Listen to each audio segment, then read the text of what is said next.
Plowing with the Past. My name is Kendall Motes.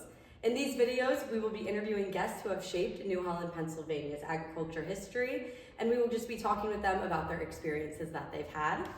Again, my name is Kendall Motes, and I am a Grassland FFA alumni, as well as a sophomore at Ithaca College. I'm majoring in advertising and journalism, so this is the perfect opportunity to connect back to the roots in where I grew up. Today we are with Lloyd Hoover. I am super excited to talk to him about his agriculture journey. So we'll kick it off with Lloyd just telling us a little bit about himself.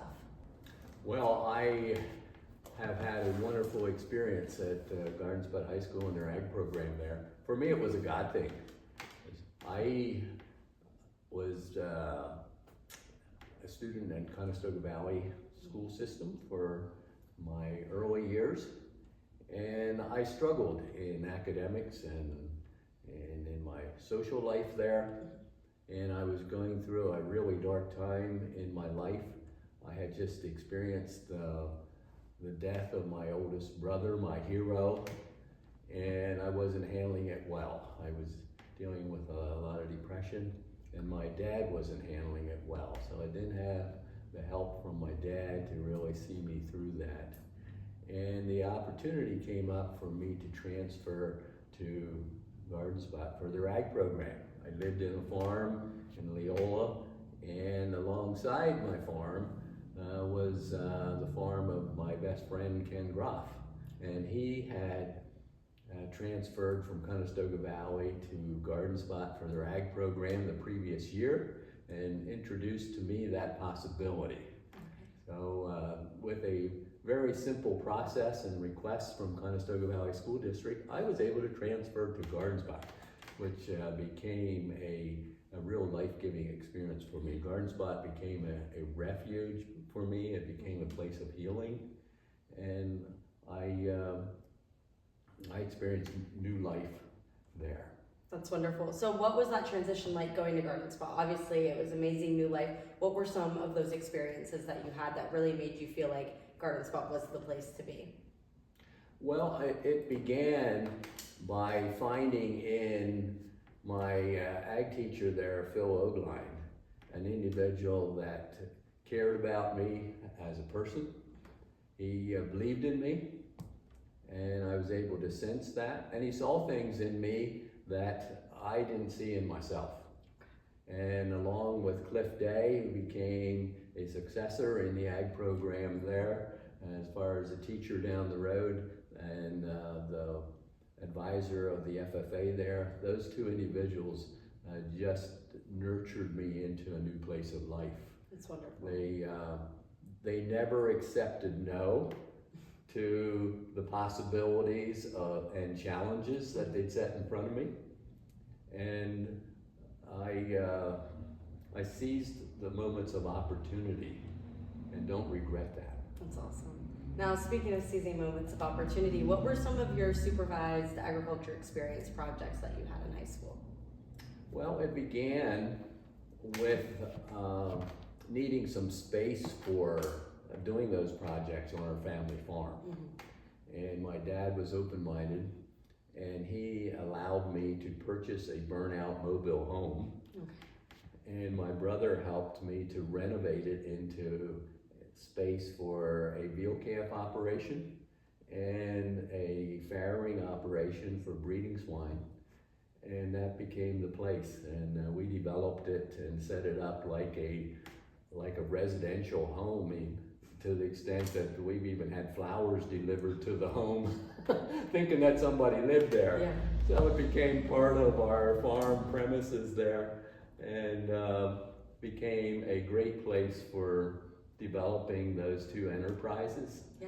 So I could handle 14 veal calves at a time, and was able to develop a purebred Duroc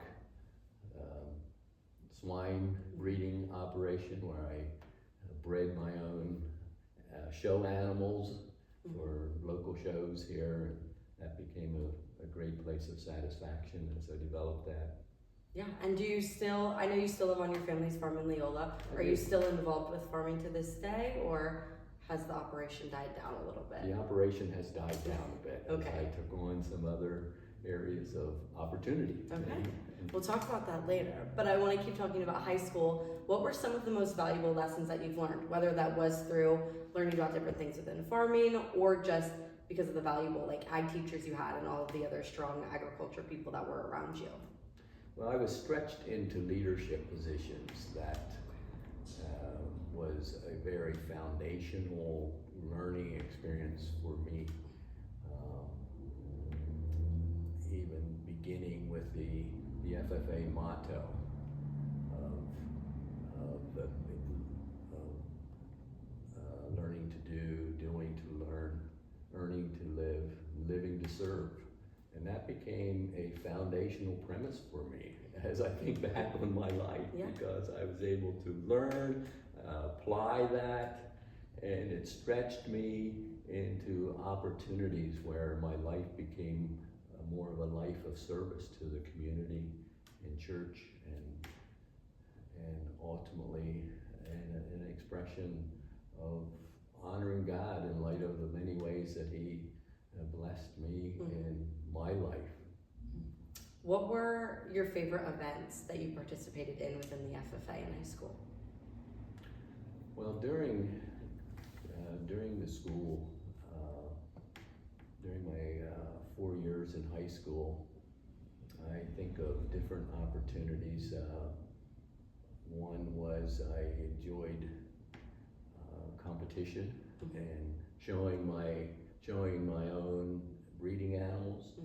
I became involved in our parliamentary procedure team, which at that time, that was one of the most competitive areas of competition in the FFA, and our team went on to win the county and then win districts and went on to win states, which was a very high honor. And we were gifted with a check as winning the state competition to do a trip together.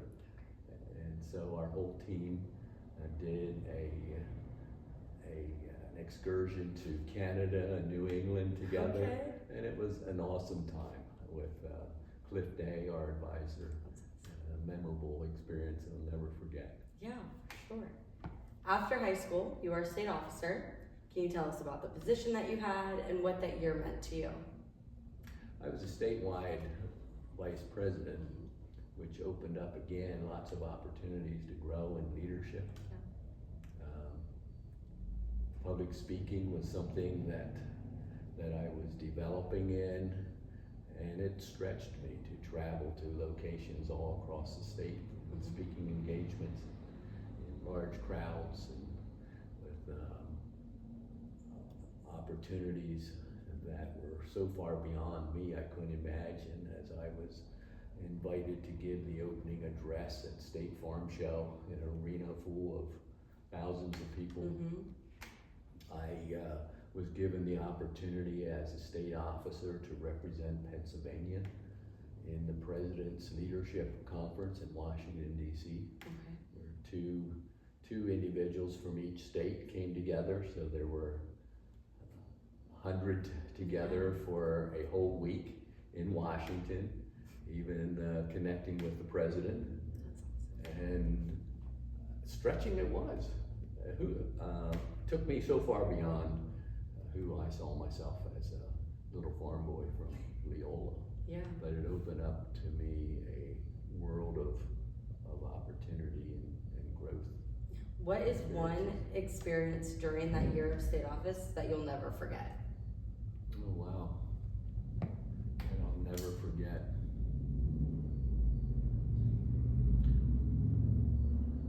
Well, it's interesting. The first thing that comes to my mind was standing on the stage with my parents by my side as a state officer, introducing them in the Forum building in Harrisburg. That meant the world to me. I didn't always feel my dad's support in my early years of life. His attention was to my older brother that struggled with 7 years of cancer. And to have them on stage with me was a memorable experience that I will never forget. Was that when you were retiring, or when did you take your parents up on stage? That would have been at the end of our tenure. Okay. I love that they still do that. I think that's great. And even some people take up their siblings. I think that's great to recognize the people that got you there. Of course, there were many, many experiences that I had as a state officer. Yeah. Meeting presidents, sitting in the governor's office for a photo shoot with the governor, and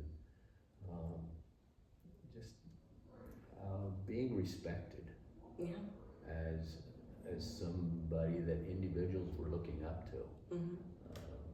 Stretched me and gave me some levels of self-confidence to see myself differently, and put me on a trajectory that gave room for further stretching and development and involvement of areas in my life that God was preparing me for. So that kind of leads into my next question, talking about just being stretched and stretched. How did all of that stretching lead you to the career path you took after state office? Well, that's interesting, because it was not a typical path from high school. Okay. I graduated with high honors and scholarships, with a position to move right into college. Every time I went down that pathway, it seemed as though God closed the door. So I was not the typical graduate with high honors going right into college. I took a position with a local livestock marketing company out of Lancaster, Water Dunlap Company. Okay. And there I became a licensed livestock merchant. Okay. And succeeded in running the hog division. The director of the hog division had a heart attack a few months after I started with the company, and they moved me right into a position of supervising. The individual with the heart attack that served in that division for 30 years came back 6 months later to take his position back, and they said he will have to work now for this young 18-year-old. Look at you're still being stretched. I'm still being stretched, and that began one of the toughest seasons of my life. Yeah. But again, a very stretching time, as he resisted that to the utmost. Yeah, I'm sure. And for 5 years, we collided in the way that we worked together. Yeah. But after 5 years, something broke to the point that I even became part of his family, to the point that I was there with his family in his passing. And we got on the same team together, and with his experience and endorsing me as a younger visionary, we implemented a number of changes in ways that the division went to heights it never went. Yeah.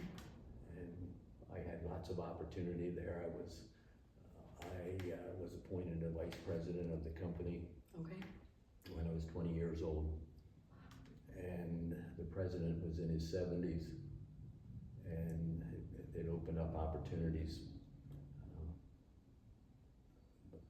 and then it went from there to, I left that company after 7 years because I really sensed the Lord calling me in a different direction, which was not at all favorable for the company that I was working for. And that was just the beginning of just new frontiers for me. I was in a sales position for 22 years in feed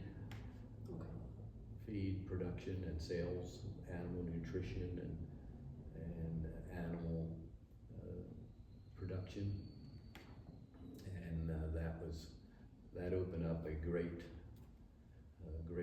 opportunity for me to meet lots of great people across the ag community. Can you tell me a little bit about those positions as well, maybe more so in depth? I mean, things have changed so much. I'm a marketing student as well. So if you're into like the sales and the marketing and all these different positions, can you just tell me a little bit about them as well?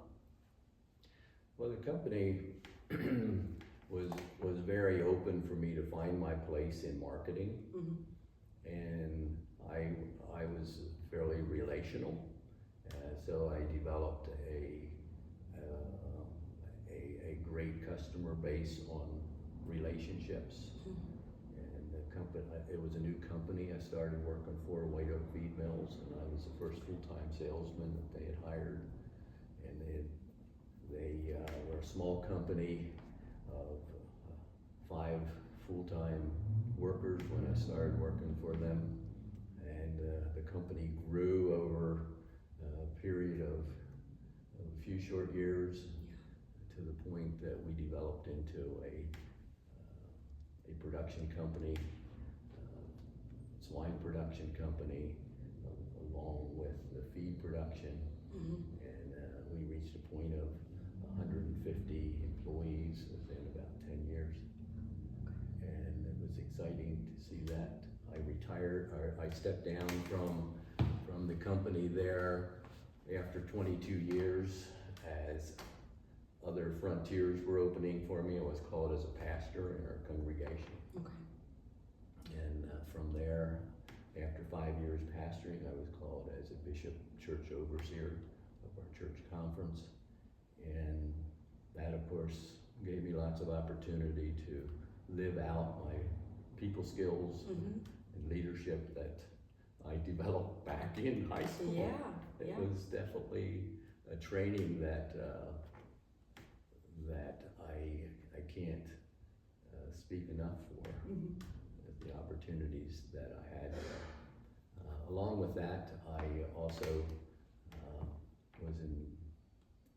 was moved by a need in our community, in light of a friend of mine being chaplain at our local prison, Lancaster Prison. And he spoke of the need for individuals being there for those coming out of prison that needed help and didn't have anywhere to turn. So I developed a prison aftercare kind of ministry that grew into what is known today as the Potter's House. It's a residential program for men and women coming out of prison, or it's grown into dealing with the issues that get people into prison. Drug addiction and brokenness, relational issues, and we work with over 1,000 men and women over the last 20 years, and being there for them and helping them to find purpose in their life. Our vision is from captivity to destiny, to see individuals set free from the things that are holding them back, to be free to live into their God-given purpose and find a way to be an asset in our community rather than a liability. That's been very exciting. And you still do a lot of work with them? I have just stepped down from my role as executive director after 21 years of serving in that role. Wonderful. Now tell us a little bit about your family. Were your kids a part of FFA? Was your wife an FFA, or? Oh, were they? Well, my wife was not an FFA. But it's interesting, as Garden Spot High School is in the New Holland area, my wife and I both have roots here in New Holland like no other place in the world, really. My wife's family was part of the Diffenderfer family that were founding fathers of New Holland. And my family settled in the western end of New Holland here. And that is now known as Hoover Avenue today. So both of our families have their roots here in New Holland. But to see our oldest son now living in the New Holland area and his family taking advantage of the opportunities here at Garden Spot is really exciting. Our son graduated from Garden Spot and served as Grassland FFA president during his time here. And now his children are also here, so it is very satisfying to see that kind of legacy. I'm sure. But they hear my story and how my experience through the ag program has impacted me. Yeah. And they have been very, very open to go for it themselves. Lloyd, for talking to us today. We're going to start wrapping things up. Is there anything that you wish I had asked you that I haven't already? Oh, I don't think so. I just can't express enough appreciation for what I experienced in the school, and to have teachers that cared about me the way that they did. I think of a time when Cliff Day visited our farm one evening, and we sat out by the barn in conversation, talking about our journeys of life, and even where we were at in light of our issues and challenges, and in our own spiritual walk. And 1 o'clock in the morning came, and we were still sitting there because he cared enough to be there, and I can't say enough for that. Yeah, there is such a family connection that you can form with your fellow peers over those 4 years. Like, I have two of my best friends that came out of the FFA program, and I never thought I'd be in the FFA program, but then I was, and I have the best friends, the best opportunities, and the best takeaways from it. So there were 6 of us that became really close through our years together at Garden Spot. 4 of those 6 are pastors today. Okay, that's wonderful. And still in New Holland? In the general New Holland area. Okay, that's lovely. Well, that was a great way to end. Thank you all for watching. This was Lloyd Hoover. I had such a pleasure talking to him today. And stay on the lookout for more Plowing the Past videos.